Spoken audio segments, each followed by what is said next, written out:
안녕하십니까. 7월 4일 오전 김경국TV 시작하겠습니다. 정청래 국회 법사위원장의 저급한 인간성이 다시 한번 확인됐습니다. 국민의힘 주진우 의원이 최상병 특검법 필리버스터 토론을 진행하면서 밝힌 내용인데, 정청래 의원 정말 해둬야 되는 의무였습니다.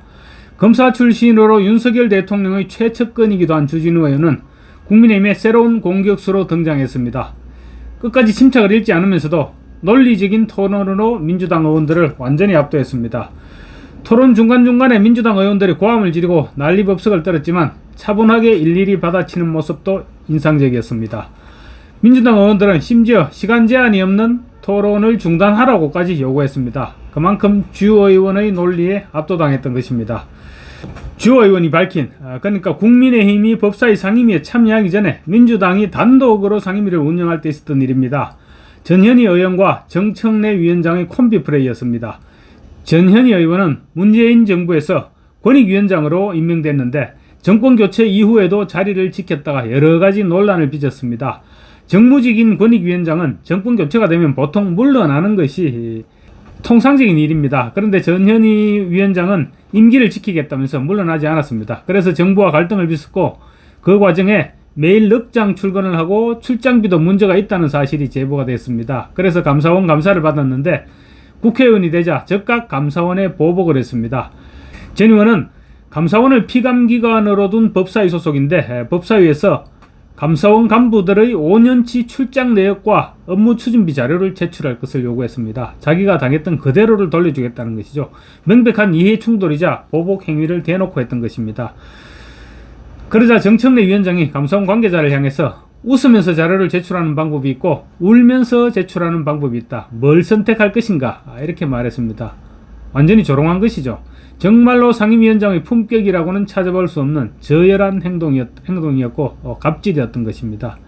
주 의원은 토론을 하면서 그동안 눈여겨보지 않았던 최상병 특검법의 부당성을 하나하나 지적했는데, 중간중간에 이재명 전 대표가 처한 상황과 비교해서 민주당을 폭발시키기도 했습니다. 민주당이 발의한 최상병 특검법은 특검 활동이 끝나 기소를 했을 때 재판 기간을 굉장히 짧게 설정했습니다. 1심 6개월, 2심 3개월, 최종심 3개월, 토탈 1년 만에 모든 재판을 끝내도록 규정을 했습니다. 만약에 윤석열 대통령이 기소가 되면 1년 내로 결론을 내려서 탄핵을 서두르겠다, 그런 속내를 그대로 드러낸 것입니다. 기한을 정해놓고 재판을 하면 재판을 제대로 할 수가 없겠죠. 주 의원은 만약 이재명 대표의 대장동 재판을 6개월 만에 1심을 선고해라고 하면 승복하겠느냐, 이렇게 말해서 이렇게 민주당 의원들을 향해 물었습니다. 1심을 6개월 안에 끝내라고 하는 것은 헌법상 재판받을 권리를 침해하는 것인데, 특검법의 논리대로라면 이재명도 1심 6개월, 2심 3개월로 제한해야 한다고 거듭 주장했습니다. 사실 선거법의 경우 유일하게 6개월 안에 1심을 선고하도록 강제 조항까지 두고 있습니다. 그렇지만 이재명의 선거법 재판은 지금 21개월이 넘도록 1심 선고도 하지 못하고 있습니다. 수백 명의 증인을 신청해서 재판을 끌어왔습니다. 10월에 1심이 선고된다고 해도 25개월 만에 1심이 마무리되는 것입니다.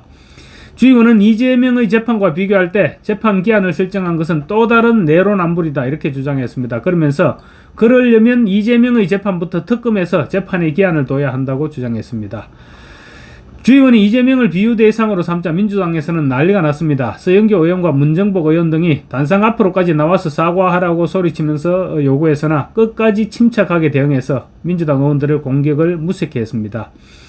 주 의원은 이화영 전 경기도 평화부지사의 불법 대북 송금 사건에 대해서도 민주당이 조작 수사라고 주장했죠. 그러자 그 부분에 대해서도 박정훈 전 해병대 수사단장이 최해병 사망 사건을 불과 일주일도 안 되는 기간 동안 조사한 내용은 그토록 신뢰를 하면서 오랜 기간 동안 수많은 검사들을 투입해서 수사했고 판사가 9년 6개월의 실형을 선고한 것은 믿지 못하겠느냐, 이렇게 논리적으로 공격해서 민주당 의원들이 입을 막았습니다.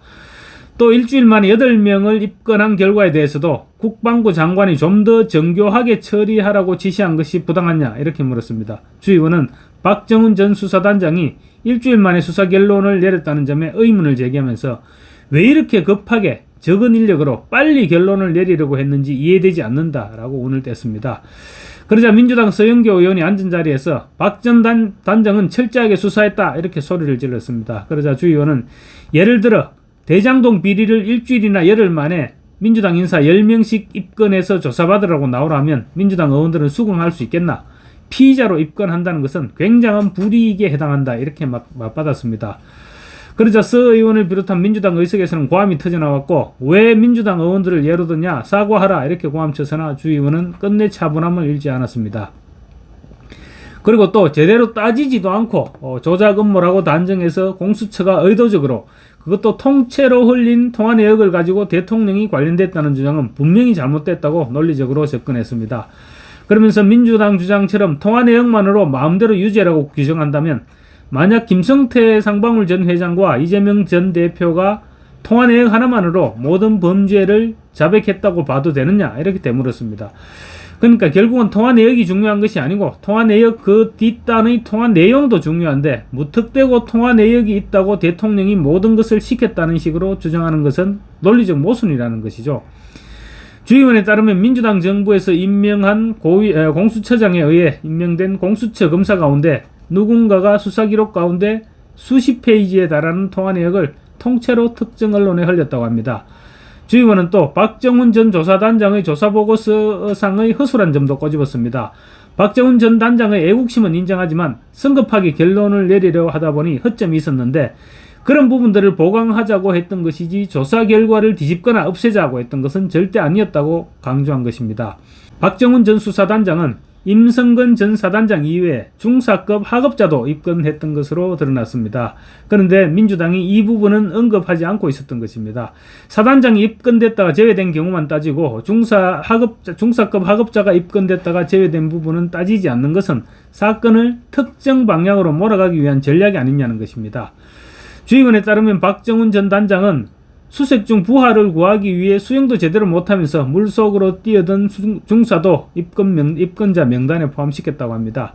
특검법에 담긴 중간 브리핑 조항에 대해서도 민주당은 국정농단 사건 특검법 당시에도 브리핑 조항이 들어있었다고 문제가 없다고 주장하고 있으나 그때는 여야가 합의했던 특검법이었다고 맞받아쳤습니다.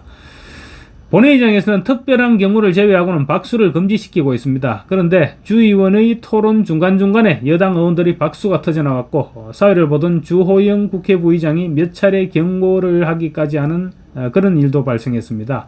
야당 의원들은 참다 토론을 그만두라고 소리치는 총극을 연출했을 정도로 야당 의원들을 압도하는 토론회였습니다. 국민의힘의 새로운 공격수가 등장한 것 같습니다. 감사합니다.